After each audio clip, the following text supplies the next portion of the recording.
Namise, maman, oh, viens voir. Ça me dépasse, oh. Le pays, oh, papa. T'es la pâte, oh. On vit des webisans tous les jours. Ça me pas chaud. Il y a des gens qui nous prennent pour des fous.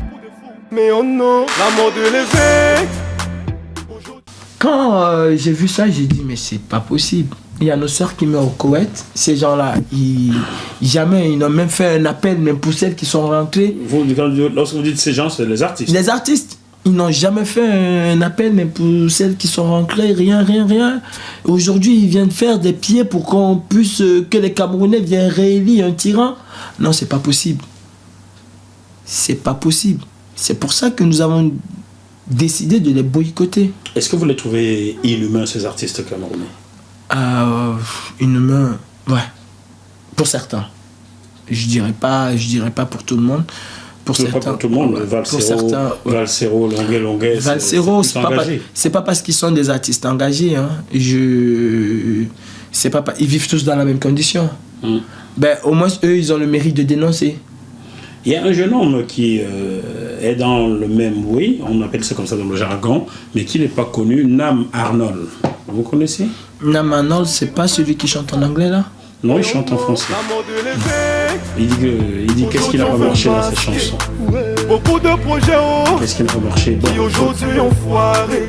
Après l'école c'est chaud, la jeunesse est fauchée. Il gaspille tout notre dos pour une canne qui va foirer. Mais qu'est-ce qui n'a pas marché? Qu'est-ce qui n'a pas marché? Donc, il s'appelle Nam Arnold et je vais d'ailleurs commencer cette émission avec lui. La même chanson, qu'est-ce qui n'a pas marché, pour essayer de comprendre qu'est-ce qui ne marche pas pour conclure. Regarde ça. Mon frère Nam Arnold, ce qui n'a pas marché, c'est Biapol qui marche sur la tête au lieu de marcher sur les pieds. Voilà, c'est pour ça que le Cameroun se retrouve aujourd'hui dans la situation qu'elle est. Alors, Coco Argenté a fait une sortie vidéo il y a 2 semaines. Ouais. Vous êtes-elle convaincu? Non. Pourquoi? Parce que déjà, la vidéo, certes, elle a fait une vidéo et je salue déjà le courage de Coco Argenté. Il faut être honnête là. Parce que de tous ces artistes-là, c'est la seule qui a essayé de faire quelque chose. C'est vraiment la seule qui a essayé. Et j'avais déjà dit que s'il fallait me battre pour une personne, je me battrais pour elle. Ça ne veut pas dire que je vais la faire sortir. Je n'ai pas le droit. Je ne peux pas la faire sortir. Mais j'avais dit que s'il fallait militer pour réhabiliter quelqu'un dans cette liste-là, ce serait Coco Argenté. Pourquoi? Parce qu'elle, au moins, elle a eu ce culot-là de faire cette vidéo. Même si, à mon avis, cette vidéo est vide de sens, mais elle a quand même fait le pas. Pourquoi je dis encore que c'était mal choisi? Moi, personnellement, j'attendais pas que Coco Argenté fasse cette vidéo-là, comme ça. Même si elle avait fait, j'attendais beaucoup plus pour elle de dire ok, et les autres artistes aussi, hein, de dire ok, le peuple nous a parlé, nous écoutons le peuple. Pour faire profil bas, je suspends mes tournées. Et voilà, c'est ce que je peux faire. Et peut-être je m'engage à faire une chanson, à être près du peuple, retourner au Cameroun, aller vraiment visiter les orphelinats, mais pas visiter les orphelinats juste pour, comment je vais dire, pour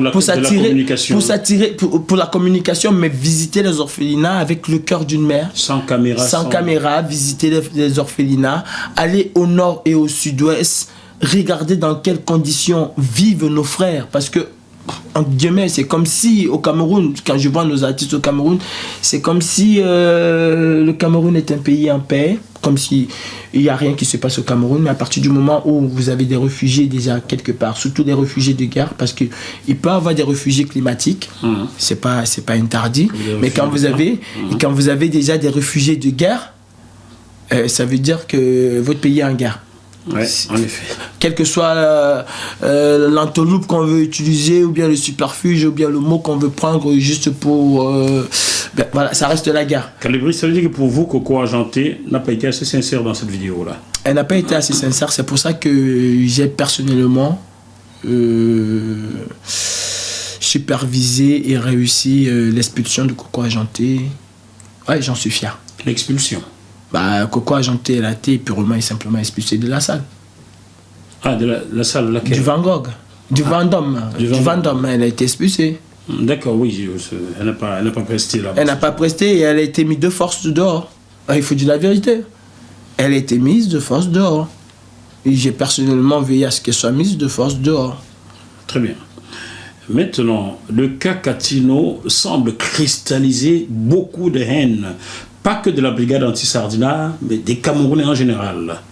Ah non, pas des Camerounais. Pas des Camerounais. Le cas Catino ne semble même pas cristallise beaucoup. Comment je veux dire, la brigade anti-Sardina et les Sardinats eux-mêmes. Parce qu'il n'y a que les Sardinats qui s'insurgent. Ah, donc le cas Catino divise, a fragmenté le Cameroun en deux. Ah ben non. Ouais, si on veut dire, fragmenter le Cameroun en deux. Contre elle. Les Sardinats qui normalement soutiennent, comment je vais dire, je sais même pas comment l'appeler, la reine des Sardinats, guillemets, c'est normal. C'est normal. Vous avez dit samedi dernier, lors de cette manifestation à la place du Havre, à la gare Saint-Lazare, ouais, que vous alliez vous focaliser un peu plus sur Catino. Vous pourrez même parler de nos zones, mais Catino, non. Pourquoi? Catino, vous savez, Catino, elle a défié le peuple. Je vais tout de suite vous dire, chers téléspectateurs, sur JMTV+, je n'aime pas mentir, Catino est une amie. Lorsque je dis que c'est une amie, vous allez comprendre jusqu'où. Il y a 4 ans, quand elle avait balancé sur les artistes camerounais qui seraient tous dans des sectes et consorts, tout le monde lui avait tourné le dos. Nous avions été 2 à aller lui rendre visite à Libreville. Vous retrouvez cette vidéo-là sur JMTV+. La femme du peuple qui attendait un bébé l'a perdu. Voilà comment je l'ai intitulé. Nous avions été 2. Moi, le seul journaliste, et Kofi Olomidi. Nous sommes allés lui rendre visite. On a mangé le sanga et le bâton manière ce jour-là, Catino et moi, et on se parle. Grâce au grand frère Justin Beauvain, on s'est retrouvé tout récemment. Justin Beauvain était ici. Il m'a suggéré, invite Catino, je lui ai dit, mais on se connaît. Donc, elle était pressentie dans le bœuf bourguignon jusqu'à ce que cette histoire éclate. Et du coup, si je l'invite aujourd'hui, vous allez me mettre dans le groupe Sardina, n'est-ce pas? Mais non, pourquoi? Elle doit s'exprimer au moins, elle peut venir. Bien sûr, elle est libre. Bon, Catio, tu viens nous expliquer pourquoi, qu'est-ce qui se passe? Elle est libre, hein, on va pas... Je vous dis, à partir du moment où Catino ne preste pas quelque part, elle ne nous intéresse pas. Donc si elle vient dans le bœuf bourguignon... elle peut aller manger au McDo, c'est son problème, elle ne nous intéresse pas. Mais nous, on l'empêche de chanter quelque part, c'est tout. Nous, on va tout faire pour l'empêcher de chanter.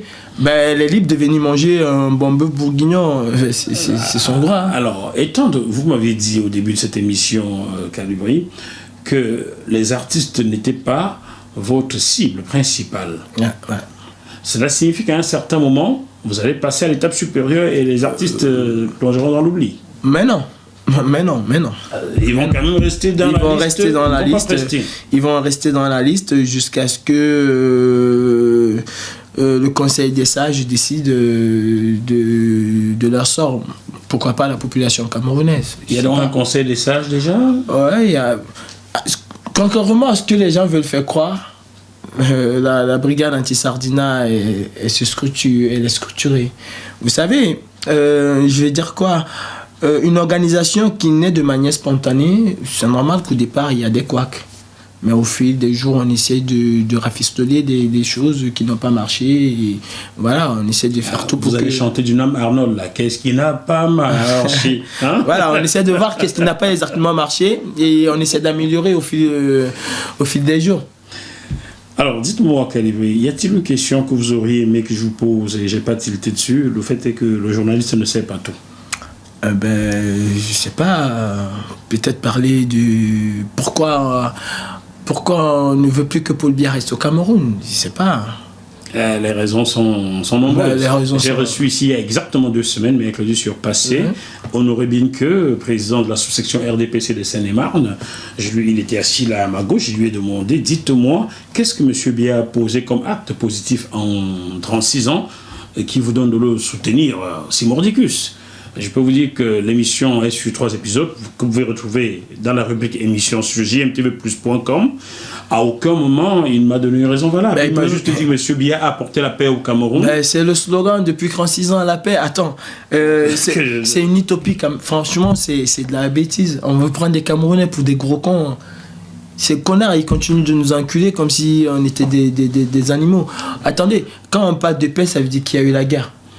Oui, c'est la question que je lui ai posée. Est-ce que le 6 novembre 1982, quand M. Biya est arrivé au pouvoir, il y avait une quelconque guerre au Cameroun? C'était pas la guerre. Non. Alors qu'on arrête, qu'on arrête un peu de nous masturber le cerveau avec cette histoire de paix. Le Cameroun n'est pas en paix. Nous avons des milliers, nous avons presque 1 millier de morts au nord et au sud-ouest. On va dire que c'est quoi? On a des réfugiés, énormément de réfugiés, plus de 100 000 réfugiés du côté du Nigeria, sans compter les réfugiés internes. Mais arrêtez de nous parler de paix, monsieur Biya. S'il vous plaît, arrêtez. Vous avez pris le Cameroun, c'était un État prospère. Aujourd'hui, le Cameroun tombe en lambeaux tous les jours. Quand je monte dans les bus de la RATP, parfois j'ai mal. Parce que je sais que ces bus ont existé au Cameroun. Oui, avec la Sotuc. C'était un peu avant votre naissance. J'ai pris quand même la Sotuc. Hein. Ah bon? Bien si, j'ai pris la Sotuc. J'étais quand même petit, mais j'ai pris la Sotuc. J'ai pas perdu cette notion que j'ai vu ces bus qui étaient propres, qui étaient bien entretenus. Certes, c'était pas tant d'Aïdjo, mais c'est l'héritage d'Aïdjo. En effet. Vous prenez un marché comme le marché central. Aujourd'hui, de Douala ou de Yaoundé. Mais quand je marche dans certains centres commerciaux en France, je dis mais Aïdjo c'était un génie. Je dis mais Aïdjo c'était un génie. Pourquoi? Parce que le marché central, Biya l'a transformé en, comment je vais dire ça, en poulailler. Mais quand vous voyez l'architecture, vous voyez le mode de construction, vous vous dites mais c'est pas différent des centres commerciaux. Non, c'est pas différent. C'est pas parce qu'aujourd'hui on a rendu tout, on a tout fait tout, on a tout entassé et qu'aujourd'hui ça a perdu de sa splendeur. Mais j'essaie de me mettre à l'époque, je sais pas, en 78 ou en 79 quand on inaugurait ce marché, ben c'était quelque chose, ça faisait c'était beau. Oui, c'était très beau. Mais qu'est-ce que Biya il a fait? Il a juste fait des hangars comme ça pour le Cameroun. C'est ça les marchés de Biya. Des hangars avec des petites tables où on a mis du béton. C'est tout ce que Biya a fait en 36 ans. Quel est le marché de luxe que Biya a laissé au Cameroun? Aucun. Le marché du Foudi. Ah non, le marché du Foudi, je ne vous conseille pas d'y aller en claquette, hein, parce que sinon vous allez rentrer avec la bouche jusque-là. Ah ouais, il faut dire la vérité. Il faut dire la vérité. Alors, le mot d'ordre pour vous aujourd'hui, c'est le départ de M. Biya. Oui, il faut que M. Biya... En fait, il y a eu une élection au Cameroun et il y a eu un hold-up, ça nous connaissons. On ne peut pas dire que M. Biya Paul ait pu gagner une élection au Cameroun au vu de ce que nous avons constaté avec ce qui s'est passé au Conseil constitutionnel. On ne peut pas dire que M. Biya a déjà gagné une élection. Mais seulement M. Biya, je crois que cette fois, il s'est trompé de génération.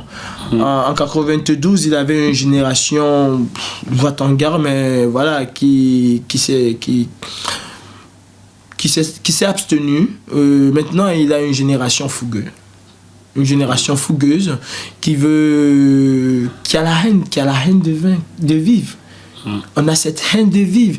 Et contrairement à ce qu'on veut nous faire croire, nous sommes patriotes, on aime notre pays et on se bat pour notre pays. Il y a des gens qui nous disent venez marcher à Yaoundé, venez faire du bruit à Douala, pourquoi vous restez en Europe? Je vais vous dire une chose, en 1945, si j'ai bonne mémoire, la France elle était attaquée par l'Allemagne et ce n'est pas de l'Allemagne. C'est pas de la France, autant pour moi, que le général de Gaulle a récupéré la France. C'est déjà du Cameroun. Du Cameroun, en effet, avec l'argent de nos grands-parents Bamileke. Voilà. Qu'il n'a toujours pas remboursé. C'est déjà du Cameroun, peut-être vous ne le connaissez pas, c'est déjà du Cameroun, où à un moment, je crois qu'il s'était caché. Et après le Cameroun, c'est à partir de Londres. De Londres, en effet. C'est à partir de Londres. Et il y a des colonnes même qui, si j'ai bonne mémoire, Général Leclerc, il quitte à Yaoundé. Et qu'il y a Yaoundé. Bon, c'est à partir de l'extérieur qu'on a pu sauver la France, et même pas seulement. Et qu'il y a Yaoundé pendant que le capitaine Tchoréré, gabonais, qui a vécu à Douala 3 années, forme la colonne d'Afrique de l'Ouest, 800 hommes formés à Kati. Donc, général de Gaulle en Afrique centrale, capitaine Tchoréré, gabono, camerounais un peu, en Afrique de l'Ouest. La résistance est formée de là. Et ça, c'est l'histoire un peu lointaine. Je vais vous prendre un peu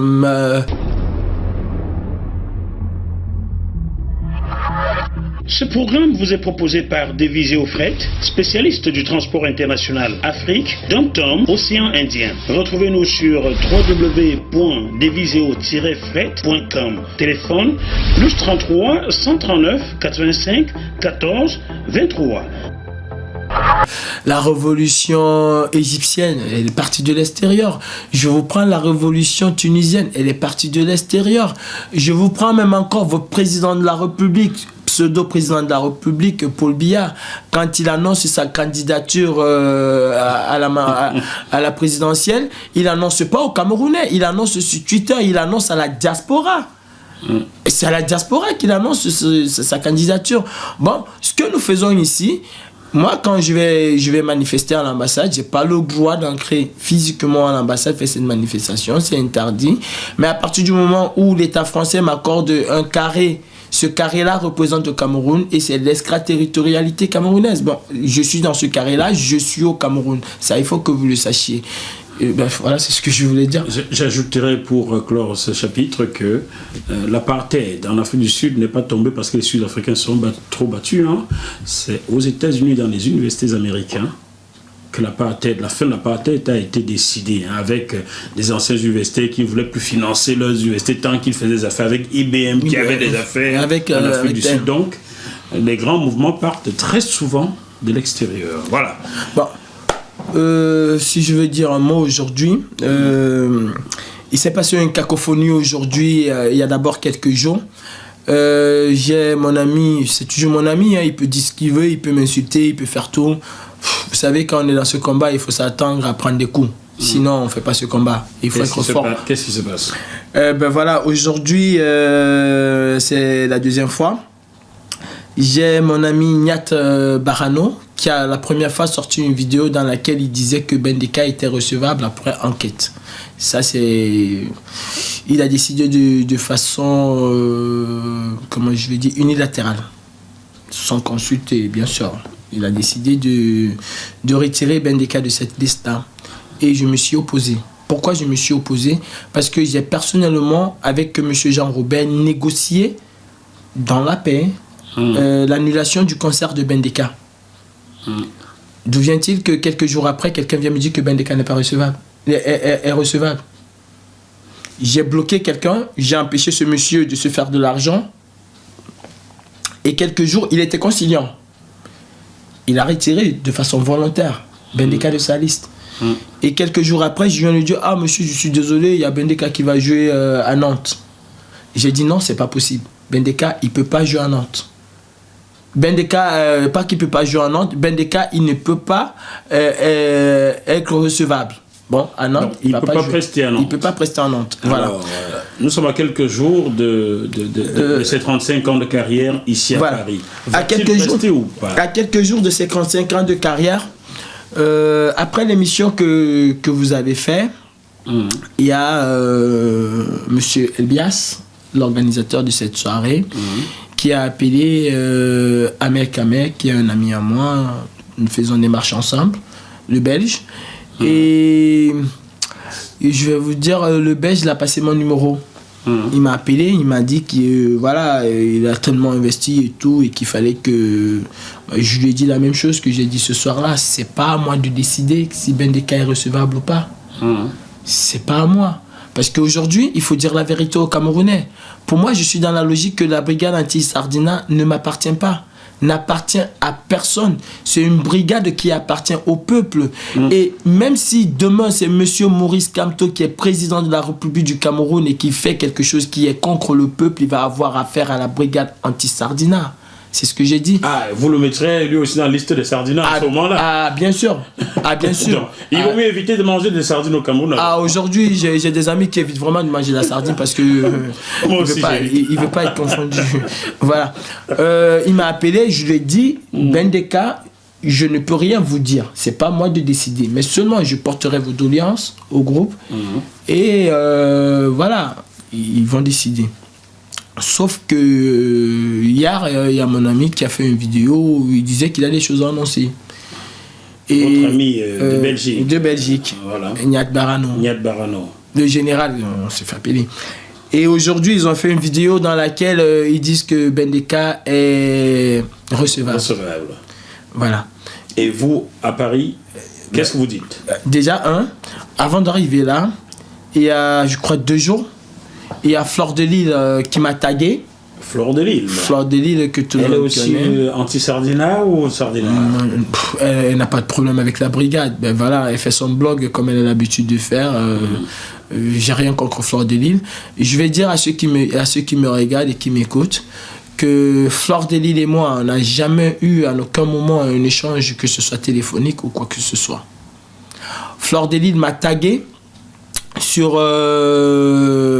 Facebook, disant qu'elle avait des révélations à faire sur certaines personnes qui jouent double. Des crèques, on va dire. J'ai attendu son direct. On ne peut pas vous dire qu'il y a des crèques dans votre organisation et vous n'allez pas voir. J'ai attendu son direct. Je me suis connecté contre l'avis de ma petite amie même, parce que ma petite amie ne voulait même pas que j'aille là-bas. Je dis non, elle a dit qu'elle avait des choses à dire. Je vais écouter ce qu'elle a à dire. Et je suis allé au direct de Fleur de Lille. Quand elle m'a vu, elle a dit ok, voilà, il est là, je vais parler. J'ai salué, c'est normal de dire bonjour. Et j'ai dit oui, ma foi, je suis là, je t'écoute. C'est tout ce que j'ai dit. Et Fleur de Lille, elle a dénoncé 2 personnes qui, selon elle, jouent double. Je préfère terminer. C'est sur Internet, vous pouvez aller sur Internet. Est-ce que vous en faites partie? Non, j'en fais pas partie et jamais j'en ferai partie. Est-ce que Barano en fait partie? C'est sur Internet. Bon, vous avez compris chez les téléspectateurs. Je laisse chacun assumer ce qu'il a fait ou assumer ses propos, parce que moi j'assume les propos qui sont les miens et je laisse chacun. J'ai été, moi, pour dire quelque chose aux Camerounais, c'est que j'ai été approché par ces sardinas là qui n'ont qu'une seule chose à faire, c'est de monnayer les gens comme ils ont l'habitude de faire au Cameroun. On m'a fait des choses, On m'a fait beaucoup de choses, on m'a fait miroiter, on m'a fait des offres. Je sais d'où je sors, je sais d'où je viens, je sais ce que j'ai vécu et je sais ce que vivent les Camerounais. Jamais, à grand jamais, moi Calibri, je ne prendrai l'argent du sang. Je n'ai pas d'argent en France. Je vis avec ce que Dieu me donne. Et à jamais, mais je peux vous jurer la main sur le cœur, vous n'allez voir mon nom circuler dans aucun truc d'argent. Déjà, même le liti, j'ai pas été d'accord pour le liti. Parce que au départ, quand on a créé le liti dans ce forum-là, j'ai pas été d'accord. J'ai des vidéos où j'ai des voices que je peux produire. J'ai dit à un moment, mais nous sommes presque 200. Si chacun de nous donne qui 10 euros, qui 20 euros, on peut financer ce qu'on veut financer. On peut nous-mêmes nous financer, on peut s'autofinancer. Il y aura des financements, certes, parce que quand les gens disent aussi que c'est MRC, que c'est Camto, j'ai appris que Camto avait donné, je crois, 35 000 euros. Camto n'a jamais donné 35 000 euros à la base. A-t-il jamais donné un seul centime? Ben jamais. Tant mieux. Nous avons un liti qui est là, c'est les Camerounais qui ont contribué. C'est les Camerounais qui eux-mêmes veulent participer parce qu'ils croient à la brigade anti-Sardina. Aujourd'hui, je peux vous dire que la brigade anti-Sardina, c'est l'espoir des Camerounais. Et je peux vous assurer que personne, mais personne ne va ternir l'image de la brigade anti-Sardina. On peut ternir moi mon nom, on peut moi m'insulter, je prendrai sur moi, mais je me battrai toujours. Vous qui allez regarder cette émission, vous savez très bien quelles sont les personnes qui ont toujours été sur le terrain. Vous savez quels sont les leaders naturels. Je n'ai pas besoin de me présenter moi comme étant un leader. Vous savez où vous m'avez connu. Et vous allez toujours me connaître là où vous m'avez connu. Mon rôle à moi, mon projet à moi, c'est de dénoncer. Et je dénoncerai jusqu'à ma dernière énergie. Il y a des gens qui ont dit que j'ai été bastonné. Si moi, à Calibri, je me fais bastonner pour le vert ou jaune qui est derrière moi, ce beau drapeau, je peux vous assurer que ce serait avec humilité, ce serait avec amour, ce serait avec bonheur que je me ferais bastonner. Et si je meurs pour le Cameroun, je mourrai un homme heureux.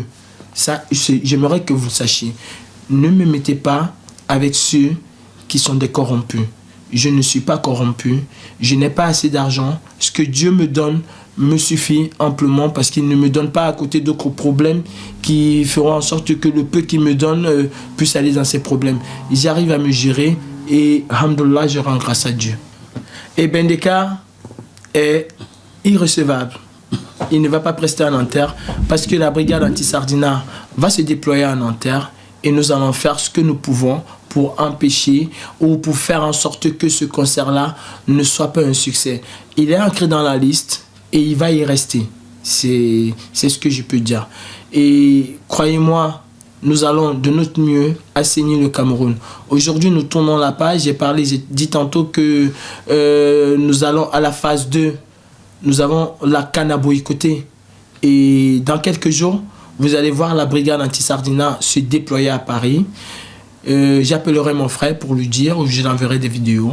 Nous allons le déployer à Paris. On a un gros morceau à croquer et nous allons croquer ce gros morceau-là. Ce serait pour rendre au Cameroun son honneur et sa noblesse. Parce que le football, croyez-moi, c'est pas de ça que les Camerounais ils ont besoin. Les Camerounais ils ont besoin de pouvoir envoyer leurs enfants à l'école.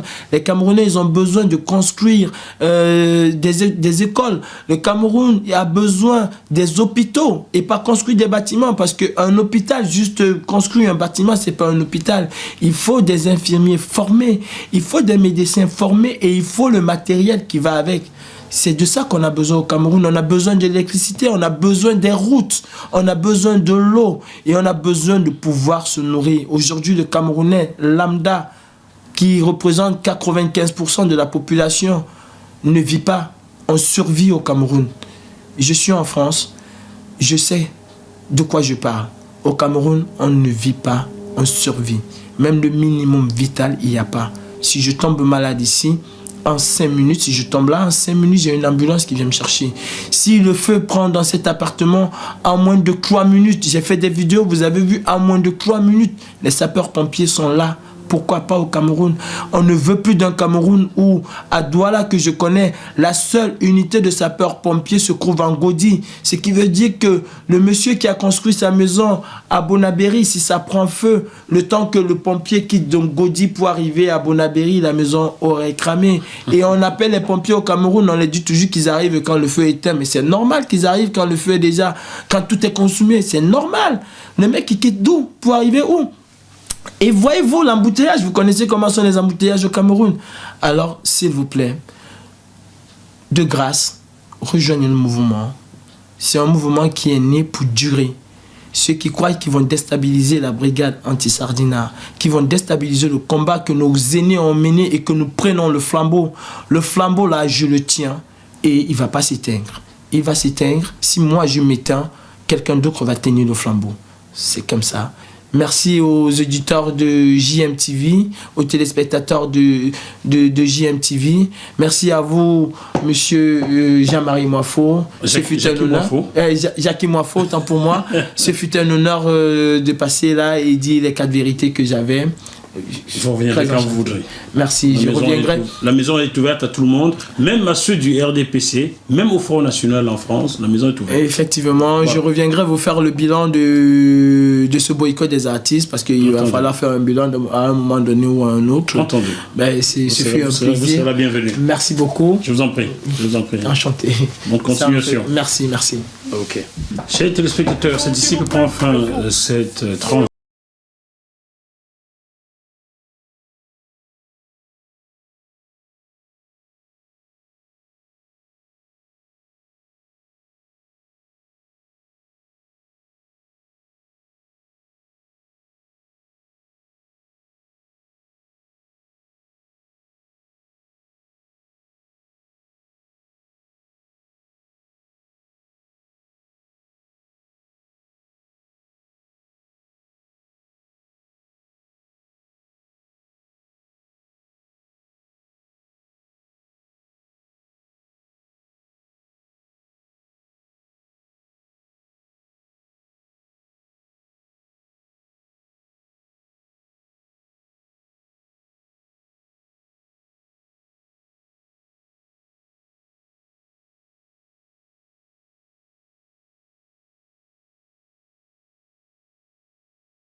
Tenu